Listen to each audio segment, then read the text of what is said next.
Congregation would stand. Let's get started with our service. Let's all turn to song number 357.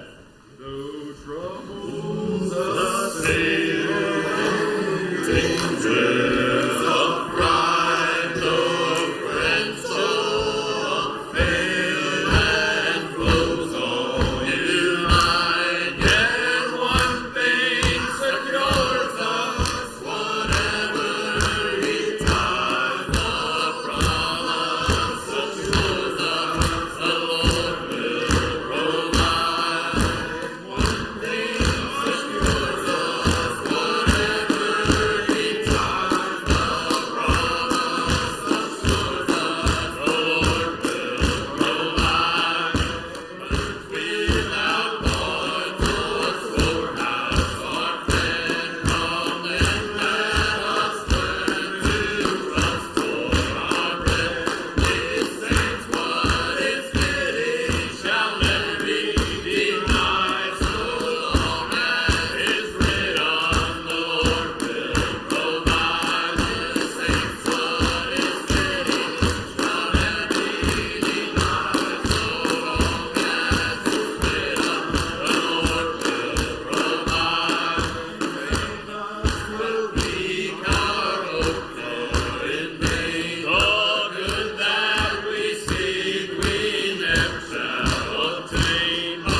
Congregation may be seated. I'd like to welcome everybody this morning.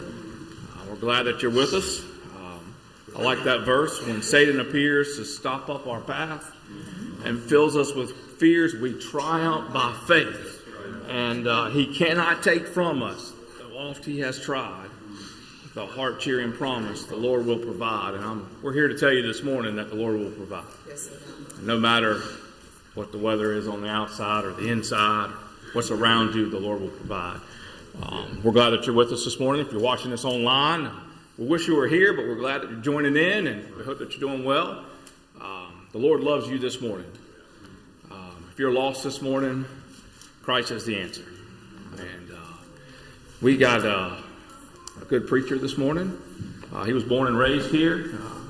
Moved away, came back, and we're glad to have him with us this morning. They're raising a family here now, but we got Brother Zach going to read for us this morning. So we're looking forward to that. But after our children's verses and the meeting starts and we go into a word of prayer, pulpit will be open. We'd love to hear a couple short testimonies. We'll let Brother Zach get out here, read the word, and we'll have an altar call. So let's, congregation, bow your heads on the stand. We're going to kneel in a word of prayer. Sister Crystal, will you pray for us?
He's not here.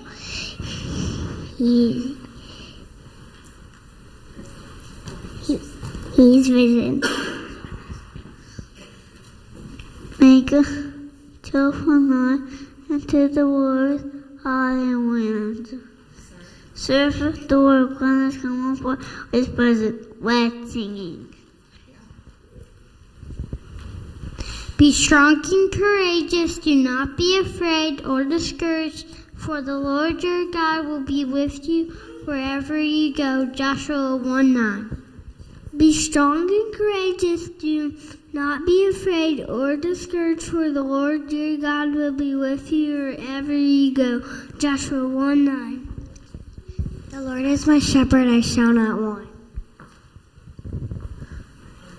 And thou shalt love the Lord thy God with all thy heart, with all thy soul, with all thy mind, with all thy strength. This is the first commandment.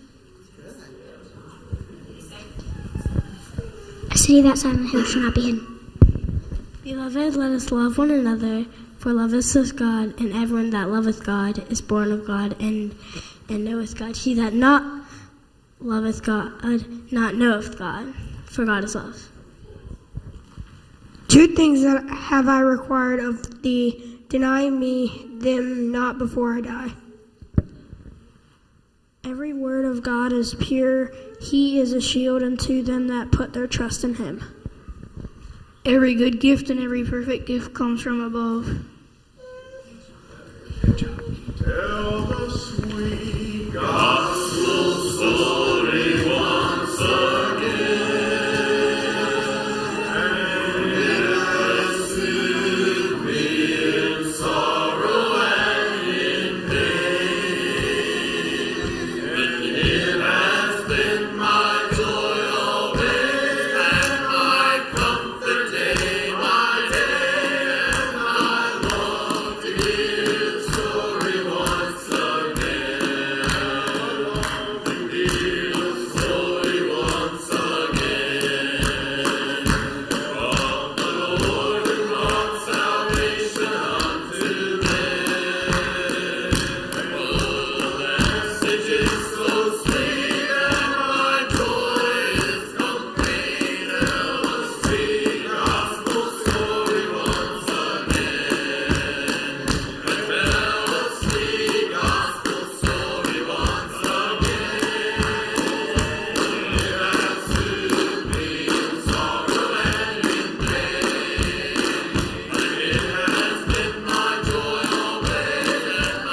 Well, this morning we have a story to tell. A story of truth, a story of joy and peace, and that's Jesus Christ and Him alone. It's good to be here this morning. I'm thankful that I can say that I'm converted and sanctified. And as we were singing that song, I can truly say that the Lord will provide.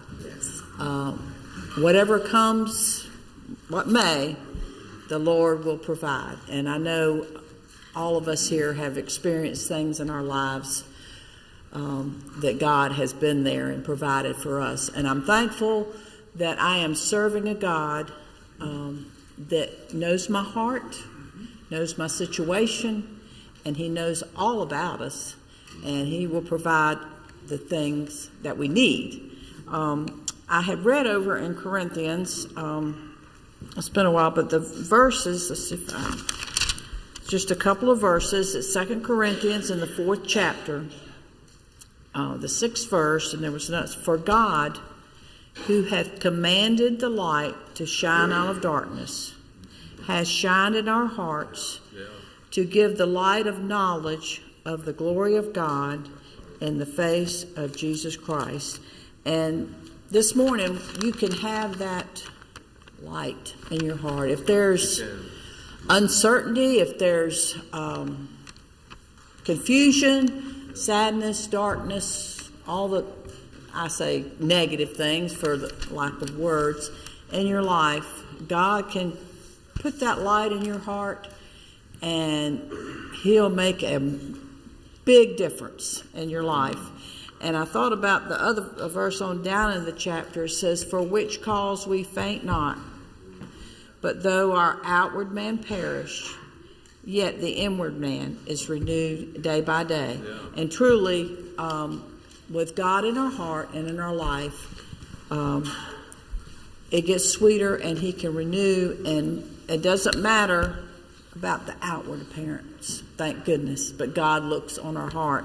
Yeah. And I thought about the song too. It says, the things of earth will doom and lose their value if we recall they're borrowed for a while, and the things of earth that cause the heart to tremble, remember there will only bring a smile. And then but until then, my heart will go on singing, and until then, with joy, I'll carry on until the day let's put my glass, my eyes behold the city, until the day God calls me home.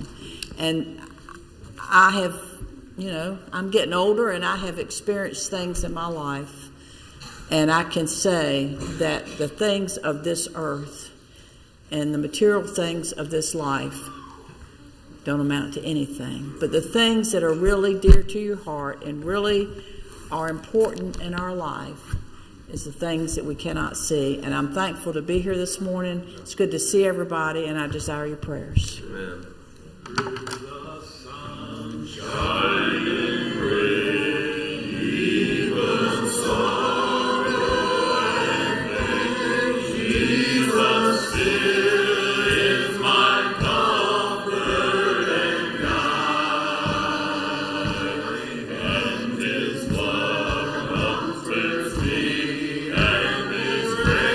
Set me free, and someday I shall say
glad to be here this morning. Certainly glad to say I'm converted and sanctified. And that song is so true. I am blessed. Every day that I live, I am blessed. When I wake up in the morning till I lay my head to rest, I am blessed because I've got Jesus in my heart.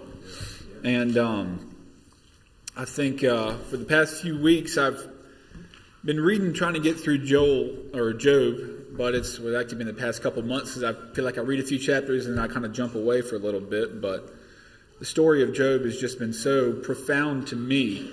But it's kind of led my mind to start thinking about the contentment and comfort we can have if we have the faith in God's sufficiency.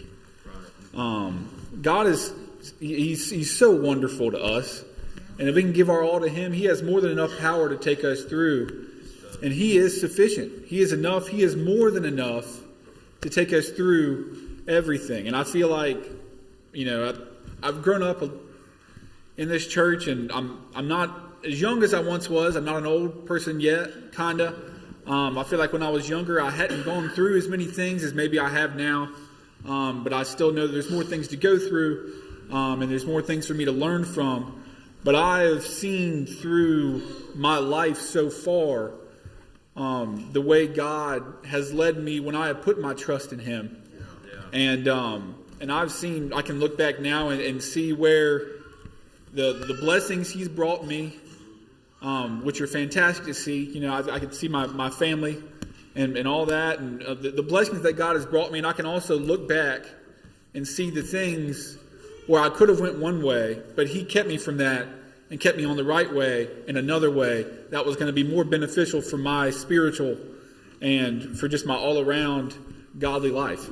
And God will lead me, and now I'm old enough to where I can look back and see where He has led me, and I look forward to Him leading me in the future. And just I'm going to start off with a couple of verses. Y'all might have to bear with me this morning. I get reading and my mind pops to different verse or two here and there in the Bible, but with my memory, I never really know where they are. So then I'm always searching, and then I got to come back. So I got a whole bunch of marks in my Bible. I'm not really sure which one's which. So if it takes me a second to find it to try to go with what I'm saying, just bear with me. But my first couple of verses are here in the third chapter of the second book of Corinthians, just a couple of verses, and it says, "In such trust have we through Christ to Godward, not that we are sufficient of ourselves, as in to think anything of ourselves, but our sufficiency is of God." And I can't tell you how many times in my life where I've felt that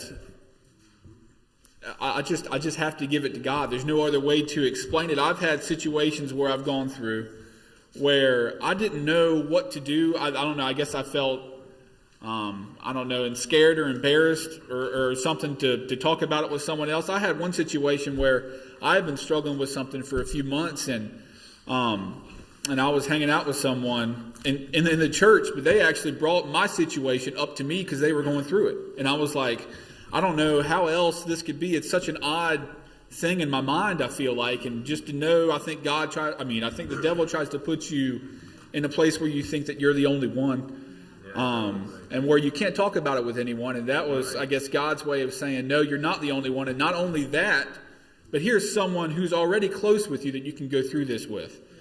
And that was just magnificent to me, and just seeing His sufficiency in the way He's led me.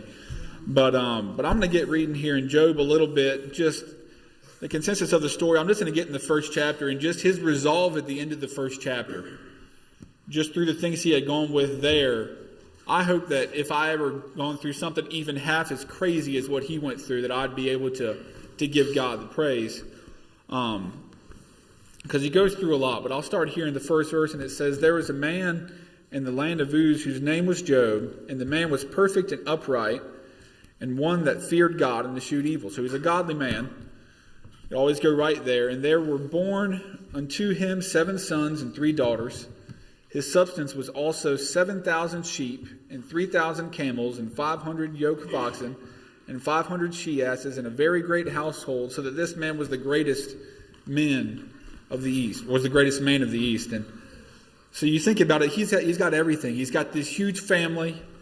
You know, I assume everybody's, you know, close-knit family. Everything you could ever want from a worldly perspective, I would think. And he had all these worldly things, you know, his livestock and everything, which was probably in that day was a great deal of his worth. And it said, and he was the greatest man of the East. I mean, he was someone who God had lifted up, and he was a godly man.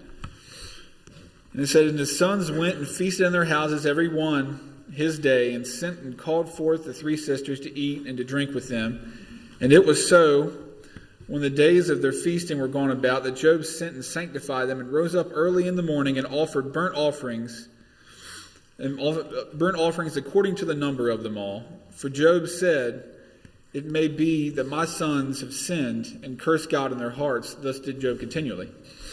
And it goes on, and it says, and now there was a day when the sons of God came to present themselves before the Lord, and Satan also came among them. And the Lord said unto Satan, whence camest thou? And Satan answered the Lord and said, from going to and fro in the earth, and from walking up and down it. Satan is out there.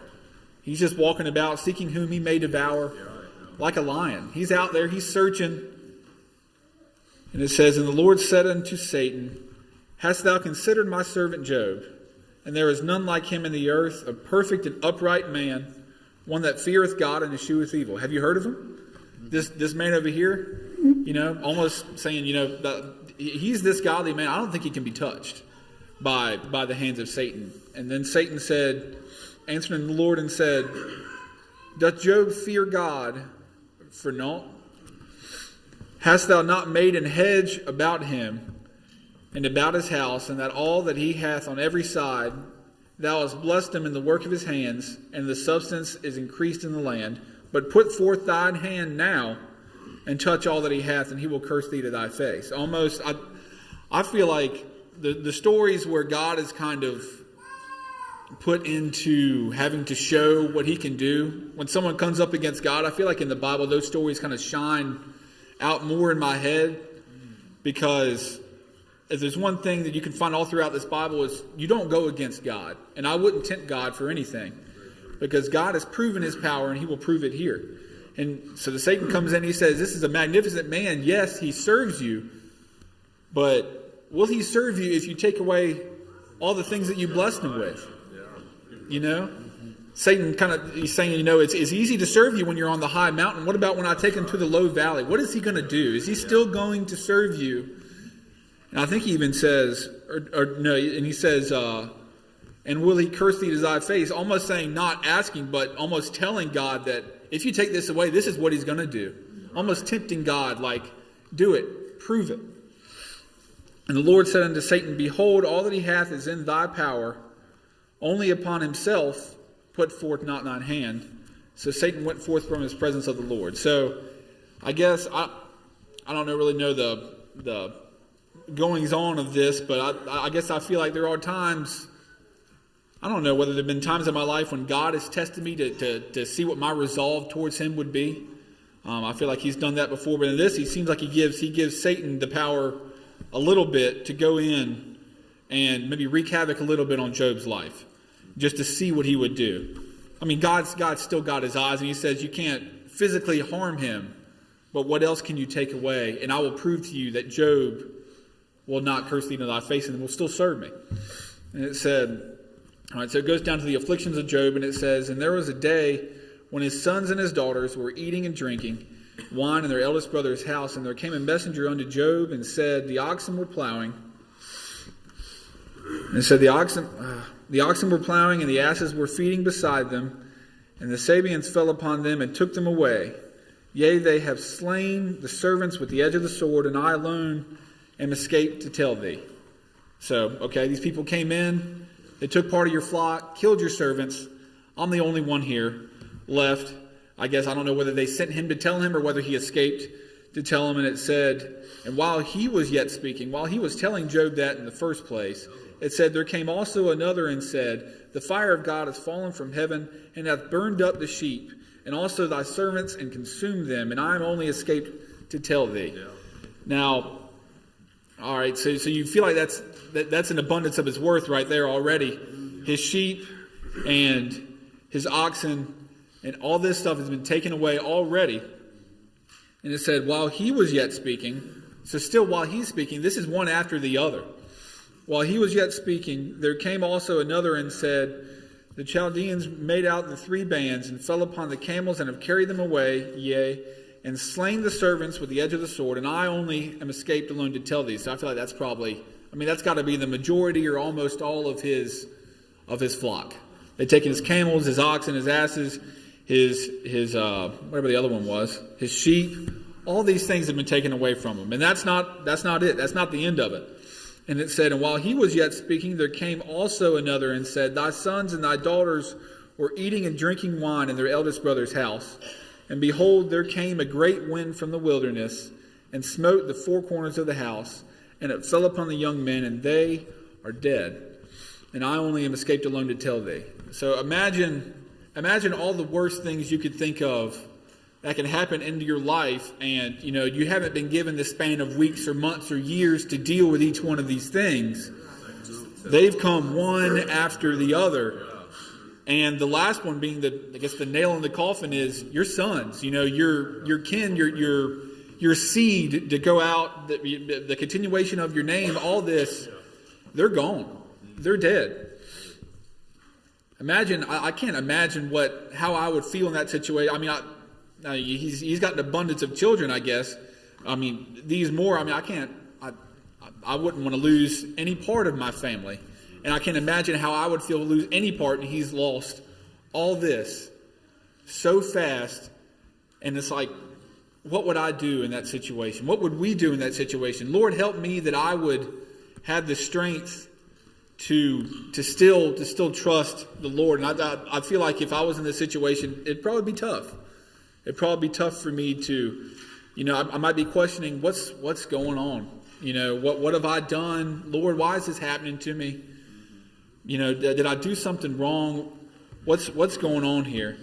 And it says, and just the resolve right here, it says, and of course there's more to the story, but I just wanted to stop here at the end of the first chapter. And it said, then Job arose and rent his mantle and shaved his head and fell down on the ground and worshipped amidst all this. Yeah. He fell on the ground and worshipped the Lord and said, naked came I out of my mother's womb, and naked shall I return thither. The Lord gave, and the Lord hath taken away. And blessed be the name of the Lord. And all this, the Lord gave it to me, the Lord took it away. It was all the Lord's to begin with. Not in ourselves to think anything of ourselves. It's nothing that we have done. It was the Lord's to begin with. The Lord hath taken, and the Lord hath given, and the Lord hath taken away. Blessed be the name of the Lord. And all this, Job sinned not, nor charged God foolishly. So I feel like that was kind of the first step in God's proving towards Satan that, okay, well, you've done that to him. He hasn't cursed me. He's still staying with me. And we go on in the story, he gets talking to his friends and doesn't seem to go all that well for him. He gets really distraught, and then God redeems him at the end. But just the resolve there at the end, what would I be? It just made me think of what would I do. And it kind of made me think, where are his eyes on? Are they on the things of the earth, or are they on God? Where was Job's treasure? Where was his treasure? And it also made me think there's another story, and it's the story of Paul with the thorn in the flesh. It's a bit of a different story. Job's story was the story of a person who had seemingly everything this world can give him and had it taken away, and still God was reigning.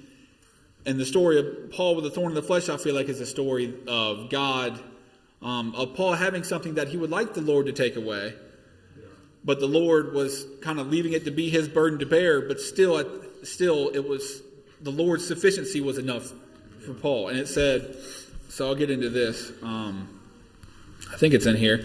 Yeah, and it says, Paul thorn in the flesh. It says, unless I should be exalted, it's in the 12th chapter of the second book of Corinthians. I'm going to skip down a little bit, just to read a few verses here.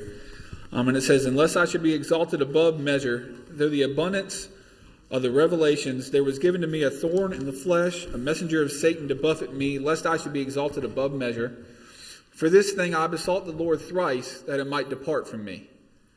And he said unto me, my grace is sufficient for thee, for my strength is made perfect in weakness. Most gladly, therefore, will I rather glory in my infirmities, that the power of Christ may rest upon me. Therefore, I take pleasure in my infirmities and reproaches and necessities and persecutions and distresses for Christ's sake. For when I am weak, then am I strong. And I feel like it's a strong thing in the world to think that surrendering to the Lord and submitting yourself to the Lord, that submission is actually the most beneficial and strongest thing that you can do. Because when you are weak, then am I strong. And he says, my grace is sufficient for thee, for thy strength is made perfect in weakness. Yeah, you may have this thing you're going through, and you may pray about it, and the Lord might not. He might not take it away.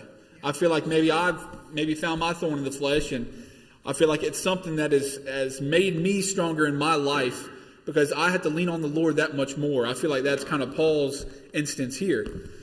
And the Lord will bring you through it. His grace is sufficient. It is sufficient. It is more than enough. And I just have a few verses to kind of go along with that. And I already read there. See, I told you I'll be bouncing around here a little bit.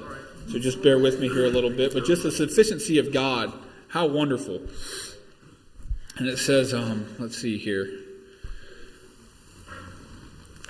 And just, I guess I spoke earlier about the contentment you can have when you had the faith in that sufficiency of God. And I think I had Philippians 4 turned down. I'll skip down a little bit in there. And it says, it's in the 4th chapter of Philippians, verse 10, but I rejoiced in the Lord greatly, now that at the last your care of me hath flourished again, wherein you were also careful, but you lacked opportunity. Not that I am respect of want, for I have learned, in whatsoever state I am, therewith to be content. And I feel like there is contentment. There's a song I turned down that says, contentment is found in God alone. If you should gain the world, says he, have all earth's treasures for your own, in death, what profit would it be? The end game. What is the end game? If that's where your mind is at, if that is where your mind, if you're not content without these worldly things, then you probably need to change in your heart. You need to be content with Jesus. And it says, what more in life could I obtain? My Father is rich beyond compare. It brings a joy I can't explain, just to know that I'll be welcome there. The fourth verse says, where your treasures are, your heart will be. Where is your treasure this morning? And heaven is the safest place. And when he comes to call for me, I'll only need his saving grace. And it says, I brought nothing into this world with me. I can carry nothing away. O Lord, I have all my hope in thee, every bit of it. I'll need no other on that day. That's kind of what it made me think about with just the treasures of this life, the contentment we can have in the sufficiency of God if we keep our treasure on him. And it says, but in the 6th chapter of 1 Timothy, it says, but godliness with contentment is great gain. For we brought nothing into this world, and it is certain we can carry nothing out. And having food and raiment, let us be therewith content. We brought nothing in, we can take it out.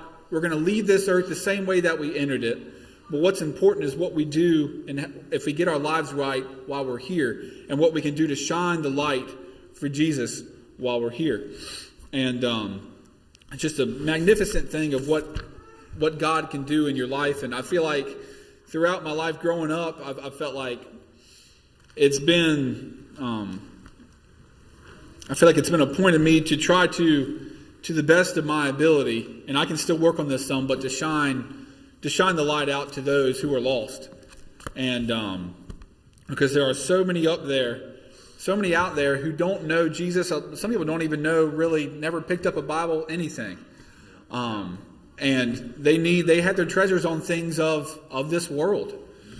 It says in the 19th verse of the 6th chapter of Matthew, it says, lay not up for yourselves treasures upon earth, where moth and rust doth corrupt, and where thieves do break through and steal, but lay up for yourselves treasures in heaven, where neither moth nor rust doth corrupt, and where thieves do not break through nor steal. For where your treasure is, there will your heart be also. Same thing about that song. But if we keep also, it's not about just having your eye and your treasure on God. If you keep it on God, then no one can take that away from you. It says neither moth nor rust do corrupt. If you keep that on God, not only do you have the reward and the safety of that and the contentment, but no one can take it away from you. Yeah. The thieves can't come through and steal it. No one can take it away from you as long as you stay strong in Him. So I guess my question this morning for you is, where is your treasure? Is it on this nice car, your house, these worldly things that you may have, or is it on Jesus? Right. And I implore you, if your treasures are not found in Jesus and your eyes are not on Jesus, these altars are open to make a start for Him. And they're always open. Not just now, but this is the point of the service where we welcome you to come down, and you're welcome at any time, obviously, but pretty soon we'll sing a song of invitation, and the call will go out. Answer the call. Answer the call. And it says, not really to what I've been thinking about, but just thinking about today being the day of salvation, now being the accepted time. In the 55th chapter of Isaiah, it says, "Seek ye the Lord while He may be found. Call ye upon Him while He is near. Let the wicked forsake his way, and the unrighteous man his thoughts, and let him return unto the Lord, and He will have mercy upon him, and to our God, for He will abundantly pardon." And I love abundantly pardon. Abundantly. He will give you the treasures of God. He will abundantly pardon. He's not going to halfway do it. He's not going to barely do it. He abundantly pardons, and He's here waiting. So if your treasure is not on God and you want to make that change, now is the time. So as we stand and sing a song of invitation, if you feel that call, please answer. Hear the blessed Savior calling.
Before we go to family prayer this morning, I'd like to read our names from our prayer list. We want to continue to remember Jack Tate, Doris Collier.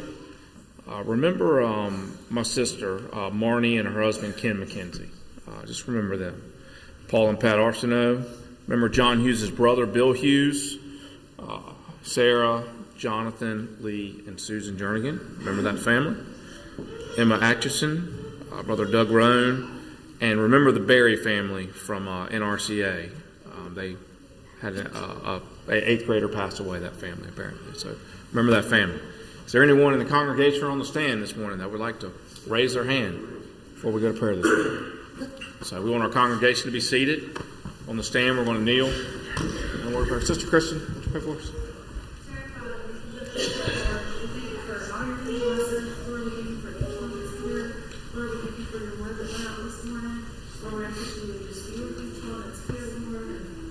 Lord, be with each one that's on the panelists. Lord, be with Cherokee. Lord, we know you turn back comfort and strength. And Lord, we ask that you would just be with our other crowds, Lord. And Lord, help us just to dwell together in unity and lift you up. Lord, I ask you to just guide us. You said it. Amen. Everybody stand. There was no crown for him of silver.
Announcements for the week. Everybody remember, we're back here Wednesday night, 7:30. Then we're back here next Sunday morning at 10 o'clock for Sunday school and then 11 o'clock service. There is a feast meeting next weekend in Chesapeake. So I'm sure they would love to have you. But The email went out for burial. Yes. That is due Good Friday. So if you could please see your email and get your funds to me. Any other announcements? If not, we're going to look to the Lord be dismissed, and those of you who would like are welcome to stay. There will be dinner in the fellowship hall following service. Sister Tracy.